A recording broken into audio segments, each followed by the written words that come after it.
मशहूर यूट्यूबर और लाखों के चाहने वाले यूट्यूबर एल्विश यादव की मुश्किलें लगातार बढ़ती जा रही हैं।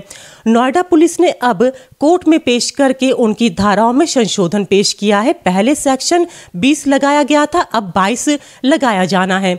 आखिर ये सेक्शन 20 और 22 एनडीपीएस एक्ट के तहत क्या सेक्शन होता है, इसमें क्या सज़ा होती है, यही जानने के लिए आज हम आ गए हैं लखनऊ और देश के जाने माने विशेषज्ञ हमारे साथ हैं, लीगल विशेषज्ञ हैं दिलीप जी। उनसे जानते हैं कि आखिर ये जो सेक्शन है क्या है, एनडीपीएस एक्ट क्या होता है। सर आपका बहुत स्वागत है।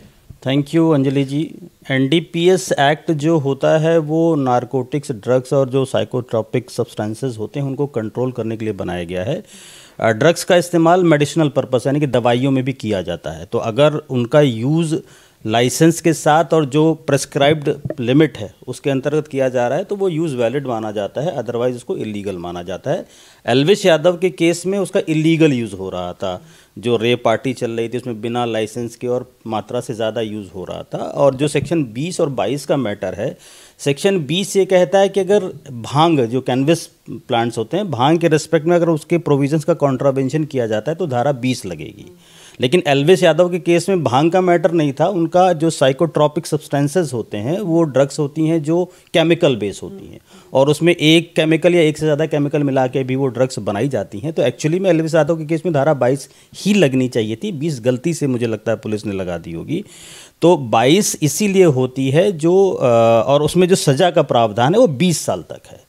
वो डिपेंड करता है, 3 अलग अलग क्लॉज हैं, 1 साल से लेकर के 10 साल से लेकर के 20 साल तक की सज़ा और 2 लाख रुपए का फ़ाइन भी है। और कोर्ट को ये पावर है कि 2 लाख से बढ़ा के फ़ाइन और ज़्यादा भी कर सकती है, डिपेंडिंग की डेंसिटी ऑफ क्राइम कितना है। सर क्या इसमें जमानत मिलना मुश्किल हो जाती, नहीं मिल पाएगी? एनडीपीएस लगाया ही इसीलिए गया है कि उनको जल्दी जमानत ना मिले। और इसके पहले जो धाराएं लगाई गई थी एल्विश यादव के खिलाफ में वो आईपीसी की और वाइल्ड लाइफ एक्ट के अंतर्गत लगाई गई थी, जो जिनमें 10 साल से 7 साल से कम की सज़ा है। और जिन केसेस में 7 साल से कम की सज़ा होती है उसमें पुलिस को अरेस्ट करने की पावर नहीं होती है, बट जहाँ 7 साल से सज़ा एक्सटेंड कर जाती है वहाँ पर पुलिस डायरेक्ट किसी भी अभियुक्त को, किसी भी व्यक्ति को अरेस्ट कर सकती है। तो एनडीपीएस की जो धाराएं लगाई गई हैं वो इसीलिए कि उसमें 10 साल से लेकर के 20 साल तक की सज़ा है, इसीलिए पुलिस ने उनको अरेस्ट किया और 14 दिन की जुडिशियल रिमांड पर भेजा है। सर यानी कह सकते हैं कि एल्विश यादव की मुश्किलें पहले कम थी, अब ज़्यादा हो गई हैं? हाँ, नेचुरली अब ज़्यादा हो गई हैं। 20 साल की सज़ा का प्रावधान अगर किसी सेक्शन में है और वो सेक्शन प्रूव हो जाता है तो सज़ा भी लंबी होगी और जमानत मिलना मुश्किल होता चला जाएगा। सर एक बार जुर्माने को फिर से क्लियर कर दीजिएगा, अब इन्हें कितना जुर्माना देना पड़ सकता है?